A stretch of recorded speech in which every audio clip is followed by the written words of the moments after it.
આપણી ગુજરાતી ભાષા તમે જો બબે અરજ થાય। 94ની સાલમાં હેમંતભાઈ ચૌહાણનો મને ફોન આવ્યો, મને કે ધીરુભાઈ માનવ ઉત્થાન સેવા સમિતિ આપણને અમેરિકા બોલાવે છે। મેં કીધું ભાઈ તમે જઈ આવો, મારે નથી આવવું। મને કે કેમ?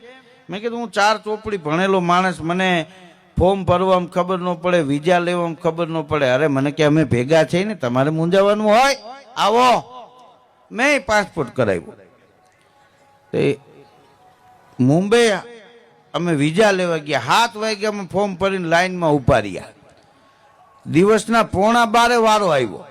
પેલું જ નામ હેમંતભાઈ ચૌહાણનું બોલ્યા। હેમંતભાઈ ચૌહાણ ગયા બારીએ, વિઝા મળી ગઈ। બીજું નામ ભરતપુરી ગોસ્વામી તબલા વાદક, એનું નામ બોલ્યા, ગયા વિઝા મળી ગઈ। ત્રીજું નામ વજુભાઈ પરમાર મંજીરાના માણીગર, એનું નામ બોલ્યા, ગયા વિઝા મળી ગઈ। હવે મારી બીક, મારું નામ છેલ્લે આવ્યું।